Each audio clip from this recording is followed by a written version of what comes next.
তায়েফের ময়দানে যখন আল্লাহ নবী সাল্লাল্লাহু আলাইহি সাল্লামকে রক্তাক্ত করে ফিরায় দিছে, হযরত যায়েদ ইবনে হারেসা বলেন, নবীজির সফর সঙ্গী ছিলেন, নবীজির পালক পুত্র যায়েদ, তিনি ছিলেন নবীজির সাথে তায়েফের সফরে। তিনি বলেন, নবীজি যখন তায়েফ থেকে ফিরে আসছে, নাখলা নামক জায়গায় একটি খেজুর আঙ্গুরের বাগানে আইসা অবস্থান নিছে। ওই বাগানে ঢুকছে, আর এরপরে ওই দুষ্ট ছেলেরা পাথর মারা বন্ধ করে ফিরে গেছে। হযরত যায়েদ বলেন, এই পরিমাণ রক্ত ঝরছে, আল্লাহ নবী সাল্লাল্লাহু আলাইহি সাল্লামের পবিত্র পা মুবারক আর জুতা রক্তে জমাট বাইদা গেছে, আমি খুলতে পারছিলাম না। হযরত যায়েদ বলেন, আমি রাসূলুল্লাহ সাল্লাল্লাহু আলাইহি সাল্লামের পবিত্র দেহ মুবারকের রক্ত যা গড়ে গড়ে পড়ছিল, আমি নিজের গায়ে মাখতেছিলাম, আর মনে মনে খুব ভাবতেছিলাম যে আল্লাহ, আপনার বন্ধুর এক ফোঁটা রক্ত জমিনে পড়লে আর আপনার যদি গুসা ওঠে, রাগ ওঠে, তাইলে তো আমার জাতি শেষ হয়ে যাবে। এই ভয়ে উনি নবীজির রক্ত নিজের গায়ে মাখতেছিলেন, যে রক্তের ফোঁটা যদি জমিনে পড়ে আর আল্লাহ যদি নারাজ হয়ে যায়, তাহলে তো তায়েফবাসীকে উল্টায় ফেলবে, শেষ করে দিবে। এই রাত্রে কিতাবে আছে, ফাজাইলে আমালের মধ্যে আছে, আল্লাহ নবী সাল্লাল্লাহু আলাইহি সাল্লাম রাত্রিবেলা এই রক্ত মাখা শরীর নিয়ে গভীর রাতে তাহাজ্জুদ নামাজ পড়ছে। রাত গভীরে নামাজ পড়ে এবার হাত তুলে লম্বা একটা মুনাজাত করছে। এই মুনাজাতের মধ্যে আছে, নবীজি বলছে আল্লাহকে, আল্লাহ, আপনি আমারে কালেমার দাওয়াত নিয়া কার কাছে পাঠাইলেন? এই মানুষগুলো আমার এই পরিমাণ পাথর মারলো, আমি তো তাদের দুশমন না, আমি আপনার কথা বলছিলাম, ওরা আমার এইভাবে মারলো কেন, এত রক্ত জড়াইলো কেন? মানে নবীজি এভাবে আবেগে বলতেছিলেন। বলতে বলতে অনেকক্ষণ আল্লাহর কাছে বলে, কিতাবে আছে শেষ কথা নবীজি বলছে, আল্লাহ, এগুলো একটাও আমার অভিযোগ না, আমি শুধু আমার আবেগ বললাম আপনার কাছে, আমি আমার উম্মতের বিরুদ্ধে কোনো অভিযোগ করছি না। ওরা আমারে মারছে, রক্ত ঝরাইছে, অভিযোগ না মাওলা, আমি এমনি বললাম যে আপনার কথা বলছি, ওরা আমাকে এইভাবে পাথর মারছে। এরপরে নবীজি বললেন, শুধু আল্লাহ, এই রাত গভীরে মাওলা, আমি শুধু একটা জিনিস শুনতে চাই, আপনি যদি বলেন যে আমার এই রক্ত এত কষ্টের পরেও আপনি শুধু বলেন আপনি আমার উপরে খুশি আছেন কিনা, যদি বলেন আপনি খুশি, তো ফালা উবালি, আমি আর কোনো কিছুর পরোয়া করি না। এই কথাটা নবী জানতে চাইছে, আল্লাহ আপনি বলেন আপনি রাজি, আমার উপরে খুশি কিনা, আমি আরো বলবো, আমার আরো রক্ত ঝরুক, আমি পেটে পাথর বাঁধবো, আমি তায়েফের রক্ত সইব, আমি আঘাতের পর আঘাত সইব, আপনার কথা বলেই যাব, শুধু বলেন আপনি খুশি কিনা। এজন্য দোস্ত, কোন বেঈমান, কোন দুশমন আমাদের বন্ধু হবে না আব্বা, হবে না। ওরা আমাদের লক্ষ লক্ষ কোটি কোটি যুবককে খেলার নেশায় লাগায় দিছে। একটি খেলাকে কেন্দ্র করে এক তালে, সমান তালে চারটা পাপ সমান তালে করছে। একটা হলো খেলা, 2 নাম্বার হলো মদের আড্ডা, 3 নাম্বার হলো নারী জিনা ব্যভিচার, 4 নাম্বার হলো জুয়া। আমি কোরআন সাক্ষী রেখে বললাম, তোমরা খবর নাও, এই বিশ্বকাপ ফুটবলকে কেন্দ্র করে 1 নম্বরে খেলতামাশা হইতেছে, 2 নম্বরে কোটি কোটি লক্ষ লক্ষ বোতল মদ পান হচ্ছে, 3 নম্বরে 3টা দেশের বিশ্বকাপ যেখানে হচ্ছে তার চারপাশের সমস্ত হোটেলে জিনা আর ব্যভিচার, বেশ্যাবৃত্তি আর পতিতাবৃত্তি হচ্ছে, 4 নম্বরে কোটি কোটি টাকার জুয়া খেলা হচ্ছে। আমি কথাটা একবার বলি নাই, বরং অসংখ্যবার বলছি। কারো হিম্মত থাকলে তুমি খোঁজ নিয়ে প্রতিবাদ করতে পারো যে না হুজুর, আপনার এই তথ্য মিথ্যা। তথ্য 3টা দেশের সরকারি ভাবে অনলাইনের খবর হলো, মিডিয়ার খবর, 3 দেশের সরকার মাঠের বাহিরে তাদের সর্বশ্রেণী সাধারণ মানুষের মধ্যে যেন যৌনবাহিত রোগ, নারী পুরুষের অবাধ মেলামেশার কারণে যেন যৌনবাহিত রোগ ছড়িয়ে না পড়ে, এর জন্য সবচেয়ে বেশি পেরেশানি করে সর্বোচ্চ ব্যবস্থাপনা করছে। নিরাপদ যৌনতার জন্য, নিরাপদ জিনা যাতে বুঝেন না, নিরাপদ।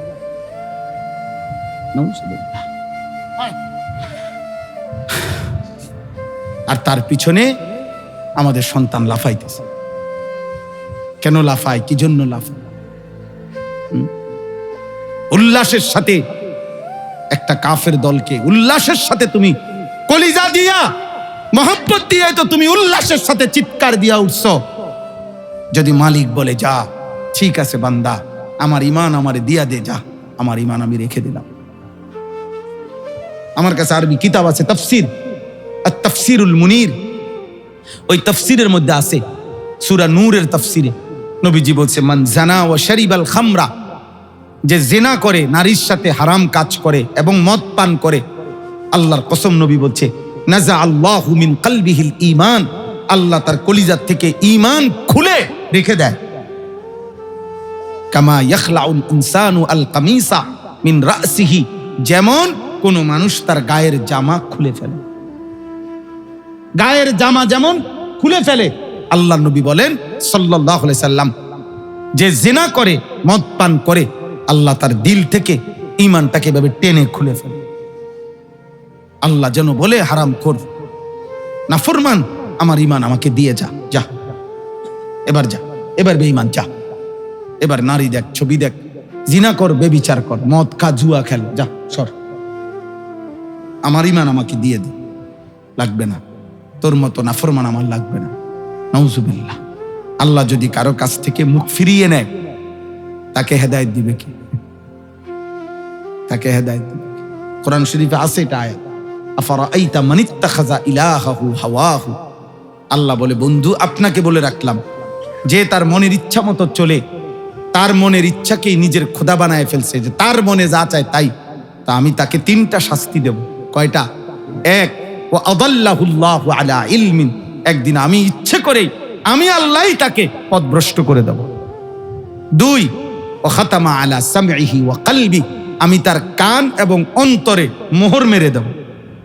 3, ওয়া জাআলা আলা বাসারিহি গিশাওয়া, তার চোখের সামনে পর্দা ফেলে দেব, মনের ইচ্ছা মতো চলে, হালাল নাই, হারাম নাই, পাক নাই, নাফাক নাই, জায়েজ নাই, না জায়েজ নাই, মা দেখে, বোন দেখে, স্ত্রী দেখে, নর্তকীও দেখে, নারীও দেখে, জিনাও দেখে, ব্যভিচারও দেখে, নাচও দেখে, গানও দেখে, রাস্তার নারীও দেখে, বেহায়া নারীও দেখে, মোবাইলের নারীও দেখে, সিনেমার নারীও দেখে, সব বরাবর একাকার মাইক খেলাইছে সব।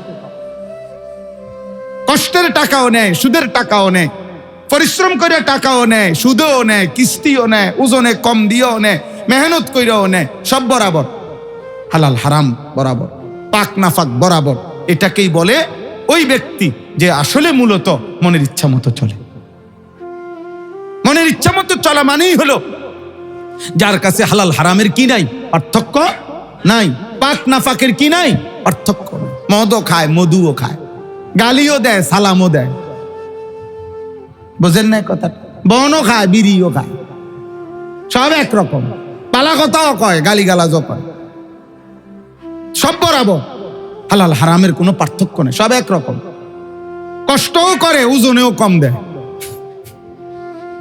দোকান খোলা রাখছে বেটা, তো সারাদিন তো কষ্টই করতে আছে, বুঝেন নাই কথাটা? আবার কাস্টমাররে কি দিচ্ছে? ওজনেও কম দেয়, তাহলে কষ্টও করে, ওজনেও কি দেয়? কম। তাহলে হালাল হারামের পার্থক্য আছে তার কাছে? বলেন না। মাকেও দেখে, বোনকেও দেখে, আবার মোবাইলের হারাম নারীও দেখে, তো হালাল হারামের পার্থক্য আছে? আল্লাহ বলেন, এমন নাফরমানকে বন্ধু 1 নম্বরে আমি পথভ্রষ্ট করে দেব, আমি কানে এবং অন্তরে মোহর মেরে দেব, চোখের সামনে পর্দা ফেলে দেব।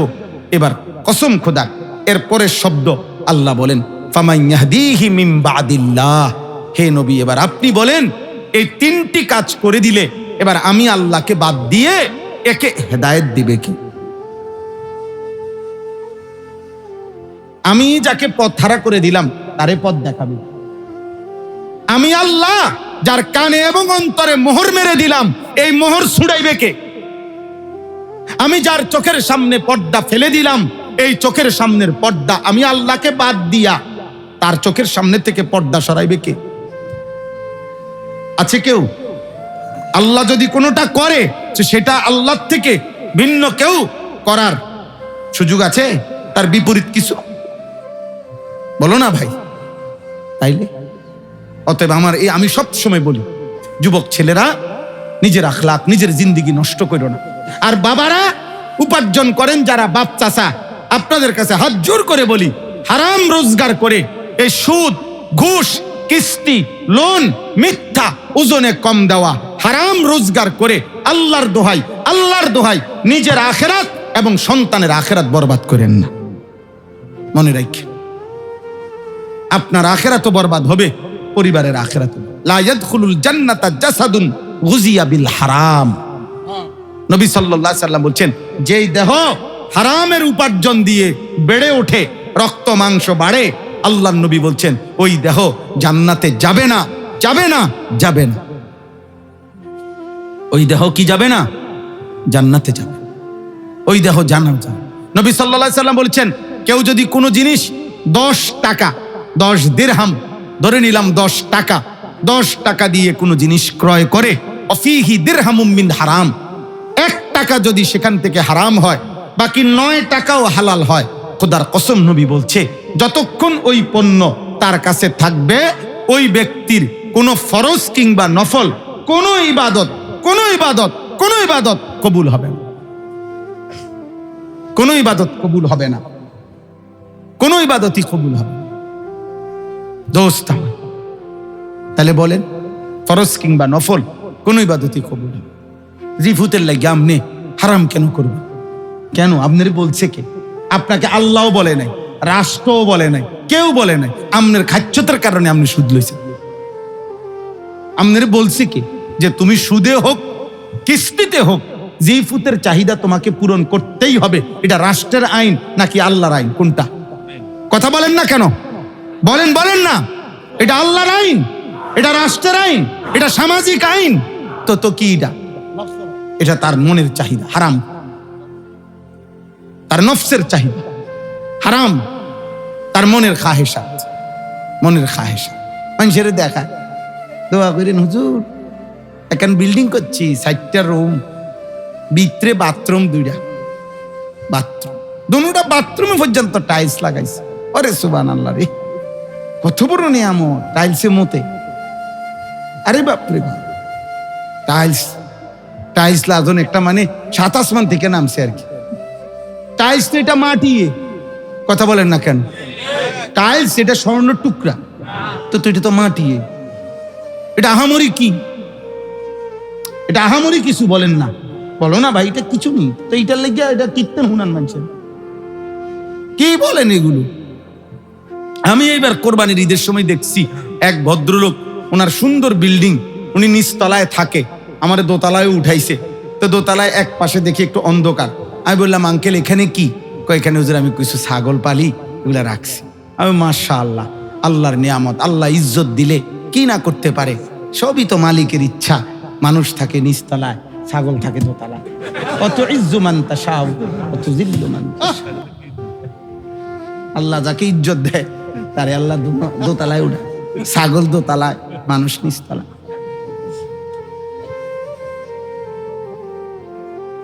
বুঝেন না?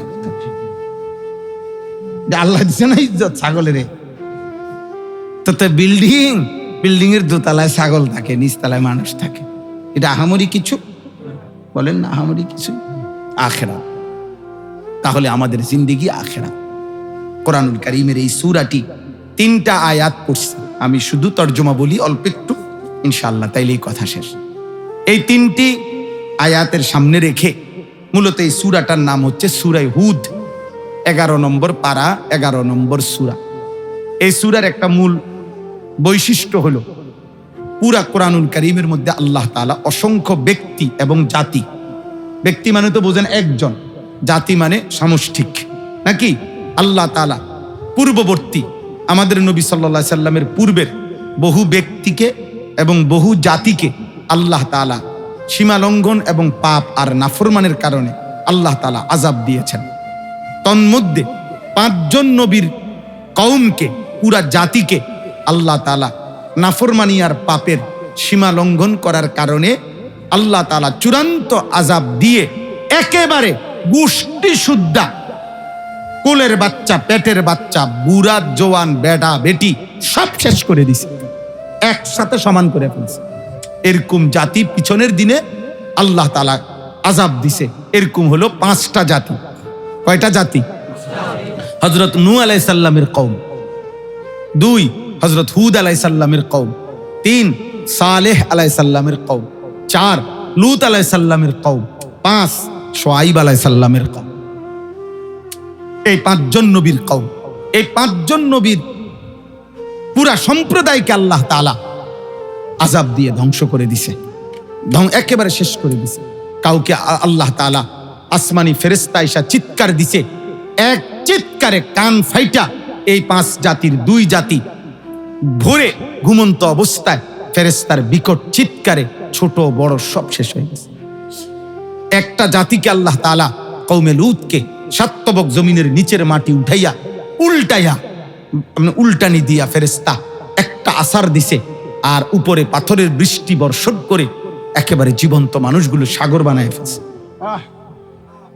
একটা জাতি কওমে হুদের, ওদেরকে আল্লাহ তাআলা আযাব দিতে গিয়ে কোরআন শরীফে আছে আব্বা 7 লায়ালিন ওয়া 8 আইয়াম, 7 রাত 8 দিন একটানা 24 ঘন্টা ঝড় তুফান, এই পরিমাণ ঝড় দিছে যে 8 দিন পরে আল্লাহ বলেন ওই কওমের একটা মানুষ আর জীবিত ছিল না।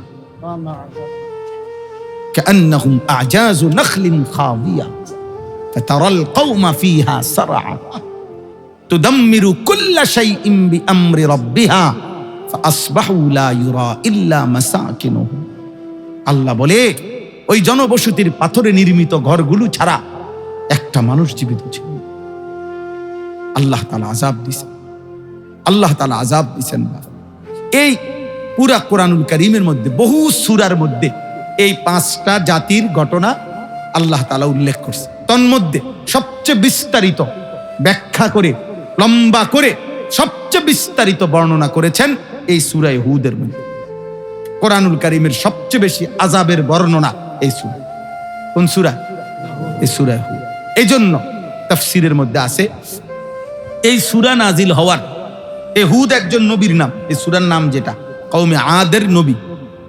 তো এই সূরা নাজিল হওয়ার পরে কিছুদিন পর হযরত আবু বকর সিদ্দিক রাদিয়াল্লাহু তাআলা আনহু সর্বপ্রথম দেখছে নবীজি সাল্লাল্লাহু আলাইহি সাল্লামের পবিত্র দাড়ি মোবারকের একটা বা 2টা চুল সাদা হয়ে গেছে। এই সূরা নাজিলের কিছুদিন পর হযরত আবু বকর সিদ্দিক নবী সাল্লাল্লাহু আলাইহি সাল্লামকে বললেন, ইয়া রাসূলুল্লাহ কাদ শাইয়াবতা, আপনি দেখি বুড়ো হয়ে যাচ্ছেন। ইয়া রাসূলুল্লাহ, আপনি দেখি আপনার দাড়ি মোবারকের চুল সাদা হওয়া শুরু হয়ে গেছে। তখন নবীজি চোখে পানি নিয়ে কাঁদো কাঁদো চোখে, আল্লাহর নবী কান্না মাখা চোখে নবীজি বললেন আবু বকর সিদ্দিককে, কাদ শাইয়াবাতনি হুদ, আবু বকর সূরা হুদ আমারে বুড়া বানায় ফেলছে। সূরা হুদে আল্লাহ তাআলা এমন আযাবের বর্ণনা দিছে, এই সূরা নাজিল হওয়ার পর থেকে আবু বকর আমার ঘুম হারাম হয়ে গেছে, আর আমার মাথায় টেনশন চলে আসছে। আহা, এই নাফরমানিগুলো যদি পুনরায় আমার উম্মত করে, আমার উম্মতের কি পরিণতি? এই ভয় আর আতঙ্ক আমারে বুড়া বানায় ফেলছে। শাইয়াবাতনি হুদ ওয়াল মুরসালাত ওয়াল ওয়াকিআ ওয়া আম্মা ইয়াতাসাআলুন। বাপ আমার, অতএব আল্লাহ তাআলা যুগে যুগে একবার না শত শতবার আযাবের পুনরাবৃত্তি করেছেন। কোন নাফরমান, কোন পাপী, কোন অবাধ্য আল্লাহ তাআলার আযাব থেকে মুক্ত ছিল না। আরে এটাও একটা আযাব, তাফসীরে আছে, কেউ আল্লাহর দিকে ফিরছে না, বিশ্বাস করেন এটা আল্লাহর সবচেয়ে বড় আযাব। এই যে তোমরা ছেলেরা আছো, বাবা ভাই, বাস বয়সী যারা আছেন, এমন অনেকে আছেন যে যে একটার পর একটা গুনাহ করতেছেন, 30 বছর এক তালে মিথ্যা বলে, 40 বছর ধরে সুদ খায়, প্রত্যেক দিন গালি দেয়, প্রতিদিন নর্তকীর নাচ দেখে, প্রত্যেক দিন ওজনে কম দেয়, প্রতি রাত্রেই নারী দেখে, উলঙ্গ ছবি দেখে, একদিনও নামাজ পড়ে না 5 ওয়াক্ত। এই যে গুনার উপরে যে ধারাবাহিক, মানে গুনাহ চলমান ধারাবাহিকভাবে, অসংখ্য দান, এটা আল্লাহ তাআলার লানত তোর উপরে, আল্লাহর গজব তোর উপরে, আল্লাহর আযাব তোর উপরে, যে তোকে আল্লাহ কোনোভাবেই আল্লাহর দিকে, জাহান্নাম থেকে ফিরতে জান্নাতের দিকে তোকে আল্লাহ আনতেছে না, এটাই বেটা তোর উপরে সবচেয়ে বড় গজব। ভাত খাবায়, ঘুম যাও, পেশাব পায়খানা করো, আরে এতটুকু চাহিদা, খানা, পেশাব, ঘুম আর যৌন চাহিদা পূরণ, এই চারটা জিনিস দুনিয়াতে তো আল্লাহ তাআলা জানোয়ারেরও পূরণ করে। একটা জানোয়ারও খায়, ঘুমায়, পেশাব পায়খানা করে, লজ্জাস্থানেরও চাহিদা পূরণ করে। একটা কুত্তাও খায়, কুত্তাও ঘুমায়, কুত্তাও পেশাব পায়খানা করে, কুত্তারও যৌন চাহিদা পূরণ হয়, নয়তো কুত্তার বাচ্চা হয় কেমনে? কথা বলেন না কেন? কুকুরের ছাও হয় কেমনে? নয়তো তাহলে জীবন মানে এতটুকু? কথা বলে না, খাইলাম আর ঘুমাইলাম আর পেশাব পায়খানা করলাম আর লজ্জাস্থানের চাহিদা, এক বেলা উপার্জন আরেক বেলা বিনোদন। আজকের ইউরোপ তোমাকে শিখাইছে বেটা, আজকের বেঈমান আমাদেরকে শিখাইছে আব্বা, যে জীবন মানে হলো দুই জিনিস, এক বেলা উপার্জন, এক বেলা বিনোদন। বুঝেন নাই? সকাল 8টা থেকে বিকাল 4টা, মানে একটা নির্দিষ্ট টাইম কামাই রোজগারি করে, হয় বাজার, নয় ব্যবসা, নয় দোকান, নয় চাকরি, নয় ক্ষেত। একটা নির্দিষ্ট 8-10 ঘন্টা কি করে? উপার্জন, উপার্জনের ফিকির করে। আর বাকি আবার 8-10 ঘন্টা হয় গান গায়, নয় নাটক দেখে, নয় সিনেমা দেখে, নয় নারীর সাথে আড্ডা মারে, নয় মোবাইল টিপতেছে, নয় গল্প সল্প করতেছে, নয় পার্কে, নয় রেস্তোরাঁয়, নয় হোটেলে, নয় আড্ডায়। মানে এই বাকি টাইম জীবন উপভোগ করতেছে। আর ওই একবেলা কি করছে? উপার্জনের কাজ করছে। এই দুইটা শেষ হয়েছে, আর যখন ক্লান্ত হয়ে গেছে তো শীত হইয়া জানোয়ারের মতো শুয়ে রয়েছে। খালাস। কই নামাজ, কই হালাল, কই পাক, কই নাফাক, কিচ্ছুর খবর, কিচ্ছুর খবর। এটা বেঈমানের চালাকি, ইউরোপিয়ানদের ষড়যন্ত্র, এটা কাফের মুশরিকদের চালাকি। এজন্য দেখেন না, এই পৃথিবীতে যদি 600 কোটি কাফের হয়, মনে রাখবেন 600 কোটি কাফের এই পৃথিবীতে, এই 600 কোটি কাফের মধ্যে যদি কর্মক্ষম মানে সাবালক মনে করেন পুরুষ যদি 200 কোটি হয়, 300 কোটি হয়, 400 কোটি হয়, তো এই 400 কোটি উপার্জনকারী কাফের পুরুষের ফিকির কি? এই ফিকির একটাই, দুনিয়া কেমনে আরো আরামসে ভোগ করা যায়। না কি এটা ছাড়া কি? তাহলে পৃথিবীর এই গোটা ইউরোপের সমস্ত কাফের যারা উপার্জন করে, বলো ভাই তাদের ফিকির কিসের জন্য? দুনিয়া নাকি আখিরাত? তো এই কারণেই তো প্রযুক্তি, আধুনিকতা, যন্ত্রপাতি, মেশিন এত আরামদায়ক, এত সহজ হইতেছে। আরো অত্যাধুনিক মেশিন, আরো হবে, আরো হবে, আরো হবে, আরো অত্যাধুনিক হবে। কারণ 400 কোটি মানুষ। আচ্ছা, চায়নাতে যদি, চায়না চীনে আর কি, চীনে যদি 150 কোটি মানুষ হয়, আর এখান থেকে যদি 50 কোটি মানুষ প্রতিদিন রোজগার করে, তাহলে 50 কোটি মানুষের 100 কোটি হাত। বুঝেন নাই? 100 কোটি হাত দুনিয়া কেমনে আরো আরামসে ভোগ করা যায়, এটা নিয়ে প্রতিদিন মেহনত করতেছে। তো পৃথিবী মজাদার হবে না? বুঝেন নাই কথা? আপনি একটা জিনিস, যে কোনো আইটেমের একটা মাল কিনতেন যাবেন, একেবারে 5 টিয়ার মালও চায়না আছে, 5000 টিয়ার মালও চায়না আছে।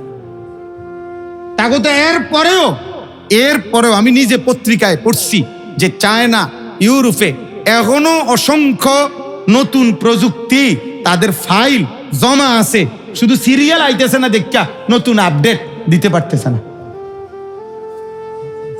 প্রোডাকশন আসতে পারতেছে না, সিরিয়াল নাই আর কি। হ্যাঁ, এই জন্য ভাই দয়া করে, দুনিয়া তো সাজাইতেছে বেঈমানরা, কোটি কোটি মানুষ তো দুনিয়ার জন্য ভাবতেছে। অল্প কিছু মোল্লা মৌলবি সামান্য সীমিত সামর্থ্যের ভিতরে একটা মাদ্রাসা। গতকালকে মাগরিব বাদ আমি কুমিল্লা ইউনিভার্সিটিতে বয়ান করছি, আমাদের কুমিল্লা বিশ্ববিদ্যালয়ের কেন্দ্রীয় মসজিদে। তখন আমি বললাম ওনাদেরকে, ইউনিভার্সিটির প্রায় 300-350 ছেলে ছিল মসজিদে। তো আমি ওদেরকে বললাম, ভাই আপনাদের এক একটা ইউনিভার্সিটি দেখেন কত বড়।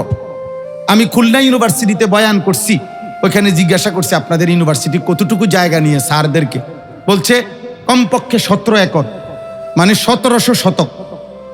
অথচ সারা বাংলাদেশের সবগুলো কওমি মাদ্রাসা একসাথ করে জায়গা একসাথ করলেও একটা ইউনিভার্সিটির সমপরিমাণ জায়গা হবে না।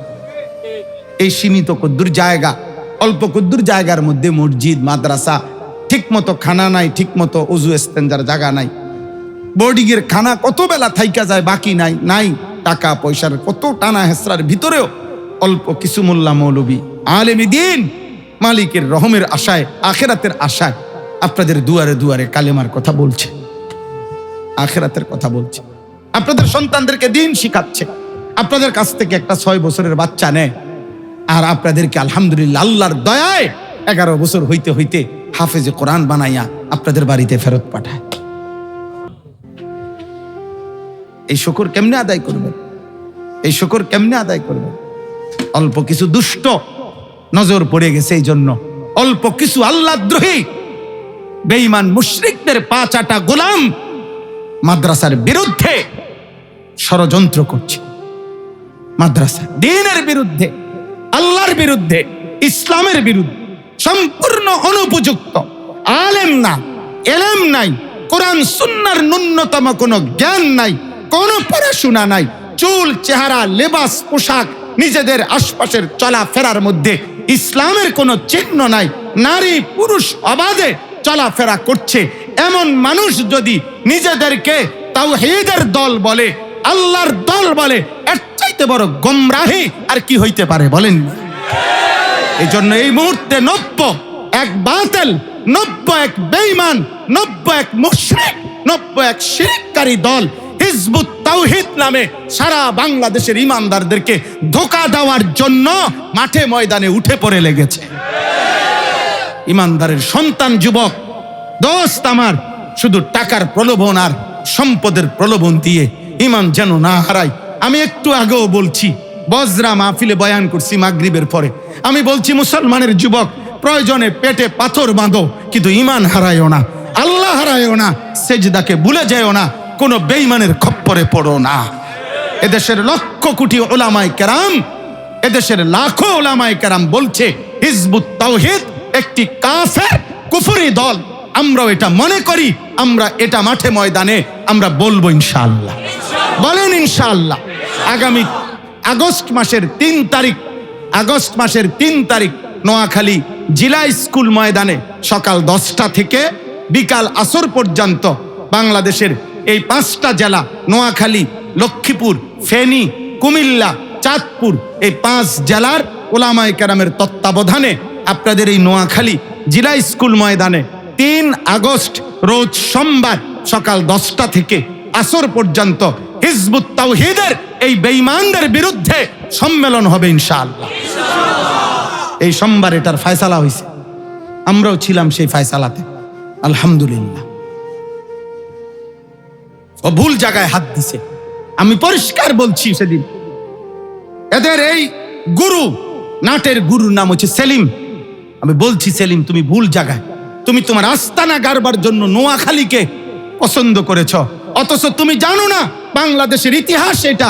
বাংলাদেশ যেদিন থেকে না, বাংলাদেশ যদি আরো আগে পিছনে 100 বছর পিছনে থাকে, 200 বছর পিছনে, এ মাটির প্রাচীন ইতিহাস হলো নোয়াখালী সবচেয়ে বেশি বাংলাদেশের উলামায়ে কেরামের পবিত্র ভূমি, আল্লাহর নেক বান্দাদের আহলে ইলমের পবিত্র ভূমি। এত আলেম যেই নোয়াখালীতে, সেই আলেমের নোয়াখালীতে তুমি আস্তানা গায়রা টিকবা, এটা হতে দেওয়া হবে না, এটা হবে না ইনশাআল্লাহ, এটা হবে না।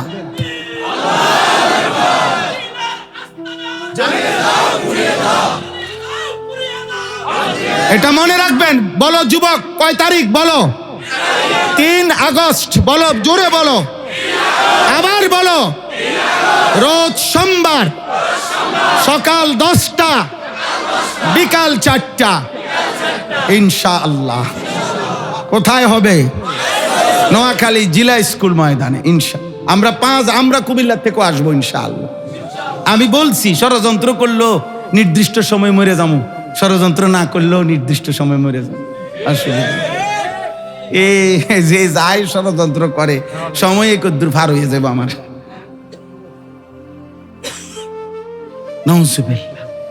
অতএব ভাই, এই 5টি কওমের আযাবের বর্ণনা আল্লাহ তাআলা এই সূরা হুদের মধ্যে বলছেন। আর এই সূরার শুরুতে আল্লাহ তাআলা যেন নবীজিকে বলছেন, বন্ধু সামনে আমি আযাবের বর্ণনা দিচ্ছি, আযাবের বর্ণনা দেওয়ার আগেই পাপের কারণেই তো আযাব, নাকি? এটা স্পষ্ট কিনা? সমস্ত আযাবের মূল কারণ কি? পাপ, নাফরমানি, আল্লাহর অবাধ্যতা। সেই ইবলিস আল্লাহর কাছ থেকে বিতাড়িত হয়েছে কিসের কারণে? পাপের কারণে। প্রথম দিন থেকে আজ পর্যন্ত আল্লাহর প্রত্যেক আযাবের কারণ কি? পাপ। তো আল্লাহ তাআলা বলেন, বন্ধু আমি আযাবের বর্ণনা দিচ্ছি, সেই বর্ণনার আগেই শুরুতে আগে বলে নিছি যে আমার বান্দাদেরকে, আপনার ইমানদার উম্মতকে আপনি বলে দেন ওয়া আনিস্তাগফিরু রাব্বাকুম। এই যে শুনাইতেছি, দেখেন আল্লাহ তাআলা বলেন আলিফ লাম রা, এই তিনটি অক্ষর, এর অর্থ আল্লাহ এবং তার রাসূলই ভালো জানেন। কিতাবুন উহকিমাত আয়াতুহু, আল্লাহ বলেন এটা এমন কোরআন যা প্রত্যেকটা আয়াত আমি আল্লাহ তাআলা যুক্তি, প্রমাণ, তথ্য, দলিল সকল বিবেচনায় যত কথা আমি বলছি এই কোরআনে, যত ফয়সালা, যত বিধান আমি আল্লাহ দিয়েছি, সব উহকিমাত, শতভাগ মজবুত, দৃঢ়, সুদৃঢ়, ইসরাফিলের ফু পর্যন্ত কোরআনের কোনো শব্দ, বাক্য, সিদ্ধান্ত, যুক্তি, আদেশ, নিষেধ কোনো কিছুর উপরে পৃথিবীর শেষ বেঈমানও ষড়যন্ত্র করে এক চুল এর বিকল্প কিছু পেশ করতে পারবে না। কিতাবুন উহকিমাত, এটা মুহকাম, এটা সুদৃঢ়, এটা মজবুত। সুম্মা ফুসসিলাত মিন লাদুন হাকিমিন খাবীর, সব জাননেওয়ালা হাকিম মহান আল্লাহ, সমস্ত সৃষ্টির খবর রাখেন খাবীর মহান আল্লাহ, এমন মহান আল্লাহর পক্ষ থেকে বিস্তারিত এই কোরআন আপনি রাসূলের কাছে পৌঁছানো হয়েছে। এবার আল্লাহ বলেন, বন্ধু দ্বিতীয় আয়াত, আর দুইটা আয়াত শুধু তর্জমা বলছি। আল্লাহ তাআলা বলেন আপনি আমার সমস্ত বান্দাদেরকে বলেন আল্লাহ তা'বুদু ইল্লাল্লাহ, হে আল্লাহর বান্দাগণ, আল্লাহ ছাড়া আর কারো ইবাদত করো না। ইবাদত করো শুধু কার? ইন্নানি লাকুম মিনহু নাযীরুম ওয়া বাশীর, আমি মুহাম্মদ আল্লাহর পক্ষ থেকে তোমাদের নিকটে জাহান্নামের ভয় প্রদর্শনকারী, জান্নাতের সুসংবাদ দানকারী। আমি একই দিকে জাহান্নামের ভয়ও দেখাচ্ছি, একই দিকে জান্নাতের সুসংবাদও দিচ্ছি। তোমরা আযাবের ভয়ও করো, রহমতের আশাও করো। সুবহানাল্লাহ। সর্বশেষ কথা হইল তৃতীয় নম্বর আয়াত, এই কথাটাই মনোযোগ দিয়ে শুনুন, 2 মিনিট। আল্লাহ তাআলা বলেন একটু পরেই বন্ধু ধারাবাহিক আযাবের বর্ণনা আসবে, আর প্রত্যেকটা কওমের আযাবের বর্ণনা শুনতে গেলেই আপনি শুনবেন যে কারণ একটাই, গুনাহ। কারণ একটাই, গুনাহ। নূহ আলাইহিস সালামের কওম ধ্বংস হয়েছে কি কারণে? গুনার কারণে। লূত আলাইহিস সালামের কওম ধ্বংস হয়েছে কি কারণে? হুদ আলাইহিস সালামের কওম ধ্বংস হয়েছে কি কারণে? শুআয়ব আলাইহিস সালামের কওম ধ্বংস হয়েছে কি কারণে? সালেহ আলাইহিস সালামের কওম ধ্বংস হয়েছে কি কারণে? গুনাহ, গুনাহ। অতএব আমি আগেই বলে নিচ্ছি ওয়া আনিস্তাগফিরু রাব্বাকুম, আপনি আমার বান্দাদেরকে, আপনার উম্মতকে আপনি বলেন যে হে লোক সকল, তোমরা প্রত্যেকেই গুনাহ ছেড়ে দিয়ে আল্লাহর কাছে মাফ চাও। গুনাহ ছেড়ে দিয়ে মাফ চাও। সুম্মা তুবু ইলাইহি, পুনরায় ইবাদত শুরু করে আল্লাহর কাছে ফিরে আসো। এই 2টা আমল আল্লাহ তাআলা বলে বন্ধু আপনার ইমানদার বান্দাদেরকে, আমার ইমানদার বান্দাদেরকে বলেন তারা যেন তাদের জীবনের সাথে মিশায়া নেয় ইস্তেগফার ও তাওবা। বলেন এই 2টা শব্দ বলেন, ইস্তেগফার ও তাওবা। বলেন ইস্তেগফার বলা হয় গুনাহ ছেড়ে দিয়ে মাফ চাওয়া। বলেন এটাকে কি বলে? 2 নাম্বার তাওবা। তাওবা মানে হলো পুনরায় ইবাদত শুরু করে আল্লাহর কাছে ফিরে আসা। বলেন ইবাদত শুরু করে আল্লাহর কাছে কি করা? ফিরে। এটারে বলে তাওবা। এই আল্লাহ বলেন এই 2টা কাজ কর। মনে রাখবেন আব্বা, অনেক বয়স্ক লোক আছেন, আপনাদের কাছে অনুরোধ করি চাচা, গুনাহ ছেড়ে দিয়ে মাফ চাওয়া এটারে বলা হয় ইস্তেগফার। পুনরায় ইবাদত শুরু করে আল্লাহর কাছে ফিরে আসা, তাওবা অর্থই ফিরে আসা। আর রুজুউ ইলাল হালাতিল উলা, প্রথম অবস্থায় কি করা? ফিরে আসা। প্রথম আল্লাহ আপনাকে যেমন বানাইছিলেন গুনাহমুক্ত, ওইরকম ফিরে আসা, এটারে কয় কি? তাওবা। তাইলে আমি কিন্তু নির্ভরযোগ্য তাফসীর থেকেই বলতেছি। তো আল্লাহ তাআলা বলেন এই 2টা কাজ করা, যে গুনাহ ছেড়ে দিয়ে মাফ চাওয়া। আবার বলেন এটার নাম কি? 2 নাম্বার তাওবা মানে কি? পুনরায় ইবাদত শুরু করে, মানে যার যেই আমলটা ছুটে গেছে ওইটা পুনরায় আবার কি করা? শুরু করে আল্লাহর কাছে ফিরে আসা। এটা গুরুত্বপূর্ণ, এই জন্য বললাম। কেন গুরুত্বপূর্ণ? সমস্ত তাফসিরের মধ্যে আছে গুনাহ ছেড়ে না দিয়ে মাফ চাওয়া, ইবাদত শুরু না করে তওবা করা, এটাকে লিখছে কিতাবে আল ইস্তিগফারু বিলা ইকলাইন আনিজ যুনুবি তাওবাতুল কাদ্দাবিন। যে গুনাহ ছেড়ে না দিয়ে মাফ চাওয়া, এটা হচ্ছে মিথ্যাবাদীর তওবা। এই তওবাকারী মিথ্যুক মিথ্যুক মিথ্যুক। গুনাহ গুনার জায়গা, হ্যাঁ, চুরি, ডাকাতি, জিনা, মদ, জুয়া, বিড়ি, সিগারেট, সাদওয়ান, টেলিভিশন দেখা, গান বাদ্য দেখা, গালিগালাজ করা, সুদের টাকা, হ্যাঁ, নারী দেখা, মোবাইল দেখা, ছবি দেখা, মহিলার বেপরদিগি, সব আপন জায়গায় বহাল আছে। যেমনি জিডা ফাঁকি দিয়া মাঝে মধ্যে কয় আস্তাগফিরুল্লাহ রাব্বি মিন কুল্লি দাম, ডোলে এমনি এমনি ওটা ডোলে। বাটফার কারে ডোলো, কারে কও, হ্যাঁ, পকেটে বিড়ি, এবার কয় আস্তাগফিরুল্লাহ। কিতা আস্তাগফিরুল্লাহ কাকু? কারে মানে এটা কারে কইতে আছেন আস্তাগফিরুল্লাহ? এটা নিয়ে আস্তাগফিরুল্লাহ। এবারে ক্যাশে এই টাকা থুইয়া, সুদের টাকা থুইয়া, এবারে কইছে কয় 2 মিনিট বইও সালামটা ফিরাইয়া আইতেছে, এ হাড়ি গন্যা দিব অথবা গন্যা রাখবো। এবারে ওই ইমাম সাহেবের লগে মুনাজাতের মধ্যে আবার এটাও কইছে আস্তাগফিরুল্লাহ। আরে সিটার রে, বাটফার, কি এর তওবা করো, কি গুনাহ দি গুনার জায়গা, বুঝেন? গুনাহকে আপন জায়গায় রেখে মাফ চাওয়া, এটা কি? মিথ্যাবাদী। এটা কি? তাওবাতুল কাদ্দাবিন, মিথ্যাবাদীর তওবা। এমন ইস্তিগফারের উপরে ইস্তিগফার, এমন তওবার উপরে তওবা, এমন আস্তাগফিরুল্লাহর উরফে আস্তাগফিরুল্লাহ। এটা একটা উদাহরণ দিলে বুঝবেন। আমাদের পাকিস্তান করাচির হযরত আরিফ বিল্লাহ, হযরত মাওলানা শাহ হাকিম মোহাম্মদ আখতার রাহমাতুল্লাহি আলাইহি, উনি এটা বলছে, একবার হজ্জে যাইতেছেন হযরত বিমানে করে, তো এহরাম পরা এই শায়েখ, অনেক বড় বুজুর্গ, ওলামায়ে কেরাম উনাকে চিনে। তো উনি যখন বিমানে হজে যাচ্ছে, তো উনার পাশের সিটে যেই হাজী সাহেব বসছে, উনিও হজে যাইতেছে, উনিও এহরাম পরা, হজ্জের পোশাক, আর হজরত। কিন্তু এই বেচারা হইল সাধারণ মানুষ। তো উনি হজরতের পাশে বসা, যিনি হজরতেরই পরিচিত ব্যক্তি পাকিস্তানের, তো উনি ওই যে বিমানের যেই মহিলারা, বিমানবালা, বুঝেন নাই, এগুলা তো কাপড় চোপড় কম, কত কোম্পানি দুর্বল, এই জন্য কাপড় চোপড় কম দেয়। তো এগুলো সুন্দরী মহিলা, হ্যাঁ, কিছুটা বেপর্দা চলাফেরা। তো এরা আপনার আসা যাওয়া যে করতেছে, এরকম সময় হাজী সাহেব হঠাৎ ওই মহিলাগুলোর দিকে একদম তাকাইয়া আছে পুরা, মানে বেডির দিকে সাইয়া হজরতকে বলতেছে, হজরত আস্তাগফিরুল্লাহ আস্তাগফিরুল্লাহ, ये कैसा मंजर है, আস্তাগফিরুল্লাহ আস্তাগফিরুল্লাহ। হজরত এটা কি দৃশ্য, মহিলাগুলার এই অবস্থা কেন? তখন করাচি হজরত ওই এই হাজী সাহেব রে বলল, ভাই তেরি আস্তাগফিরুল্লাহ পর আস্তাগফিরুল্লাহ,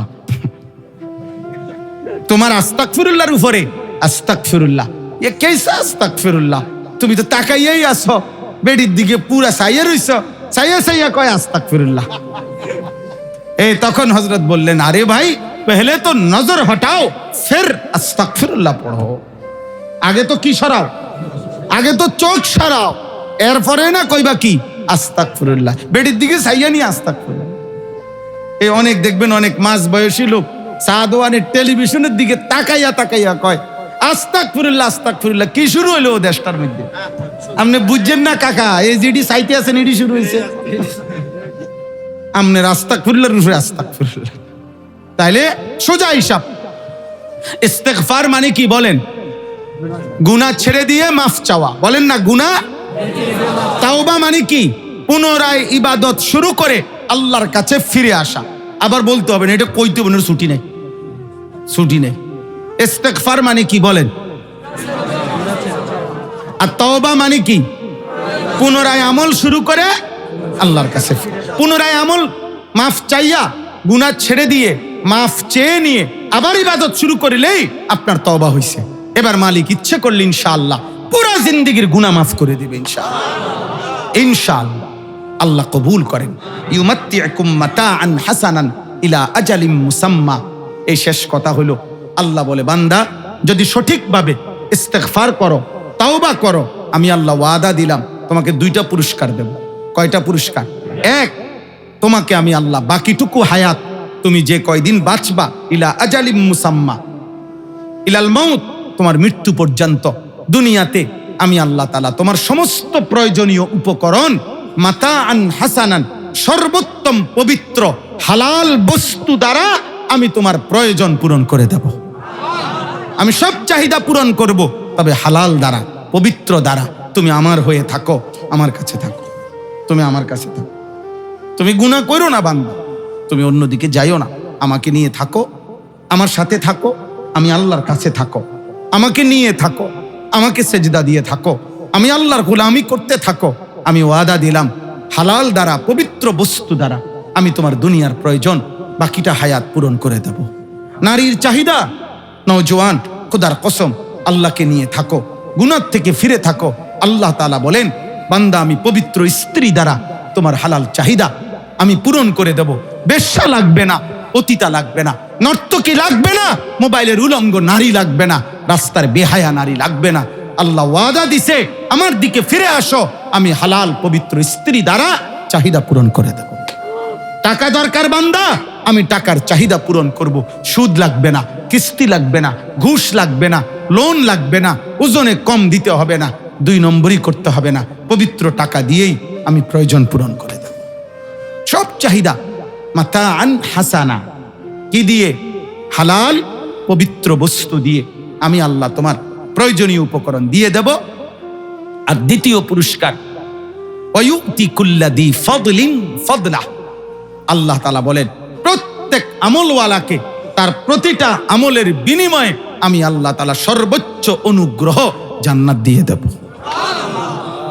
ওয়া ইন তাওয়াল্লাউ, আল্লাহ বলেন, বন্ধু শেষবারের মতো আপনি আবারও বলে দেন, হে আল্লাহর বান্দারা, যদি তোমরা আল্লাহ তাআলার এমন সুন্দর কথা মুখ ফিরায় নাও যে না, গুনাহ আমি ছাড়বো না, আমল আমি করব না, আল্লাহর কাছ থেকে হালাল জিনিস আমি নেব না, আমার শরীরের জোরে আমি যেমনে পারি চুরি করে পারি, ডাকাতি করে পারি, আমি লুটতরাজ করে পারি, শরীরের জোরে যেমনে পারি এমনি নিমু।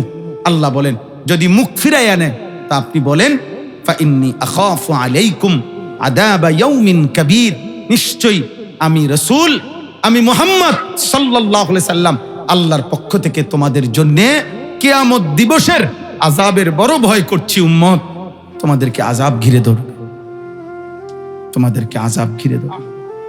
নবী সাল্লাল্লাহু আলাইহি সাল্লাম এই জন্য হাদিসের মধ্যে আছে, নবীজি বলছে, উম্মত হালুম্মু আনিন নার, জাহান্নাম থেকে ফিরে থাকো।